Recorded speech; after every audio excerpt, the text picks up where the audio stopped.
Monsieur le Président, Mesdames et Messieurs, cela valait vraiment la peine de traverser le Sahara et la Méditerranée pour prendre part à cet intéressant débat. Je n'ai qu'un seul regret, c'est que cela se passe en ce moment précis où les Congolais sont confrontés à une somme de défis majeurs, urgents, existentiels, qui ne leur laisseront probablement pas le temps ni le loisir de se passionner pour cet exercice, notre exercice d'éloquence. Mais qu'à cela ne tienne.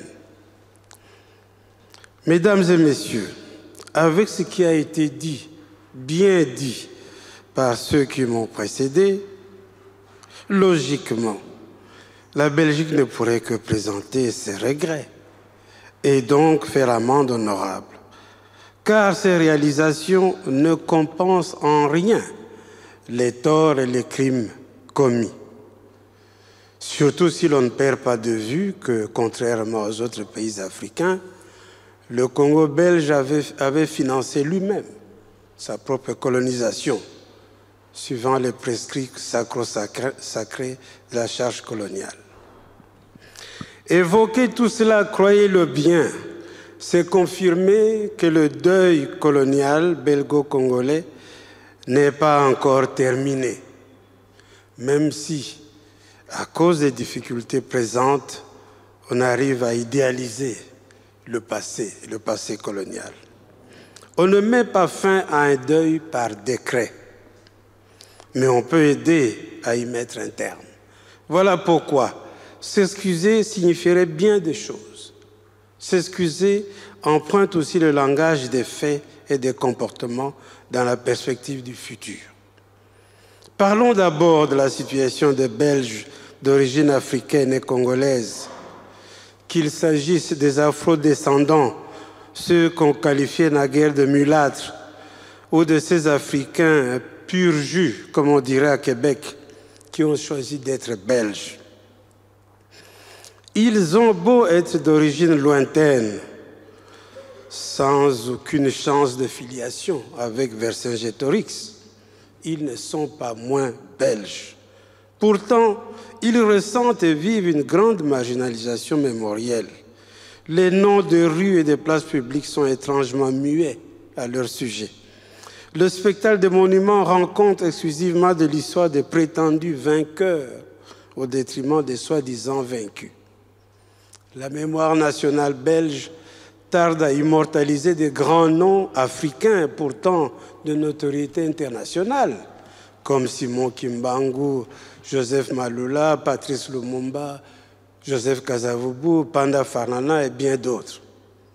Quelle place réserve-t-on finalement à l'enseignement de cette histoire que nous avons en partage? La mémoire du Congo, notre patrimoine commun, a-t-elle encore un avenir ici, auprès des jeunes? Un autre chapitre est celui du pillage des ressources naturelles du Congo. Il n'a cessé de s'étendre dans le temps et dans l'espace. Il se pratique désormais impunément, publiquement, avec des méthodes autrement plus efficaces et plus prédatrices. Le Congo, c'est le paradis des multinationales qui se comportent en terrain conquis, escortés de leurs intermédiaires locaux, intermédiaires qui se recrutent, hier comme aujourd'hui, même parmi les dirigeants du pays. Mais rien d'étonnant cela. N'aurait-il pas appris à la bonne école, puisqu'il ne se gêne pas de reproduire le modèle colonial qui veut que le Congo soit et demeure la propriété privée de quelques privilégiés? La population n'aurait droit qu'à des miettes.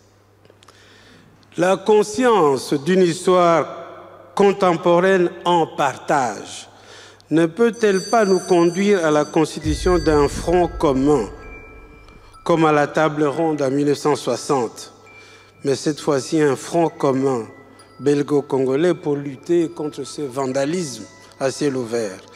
Mais ici se pose une question préalable. La Belgique n'est-elle pas elle-même complice, pour ne pas dire actrice, de ce complot économique à la base de tant de violences au Congo. Mesdames et messieurs, s'excuser reviendrait donc à inventer de nouvelles solidarités, tisser de nouveaux liens. Je pense et je suis convaincu que c'est possible. C'est pour ça que je me suis permis de me déplacer et je vous en remercie.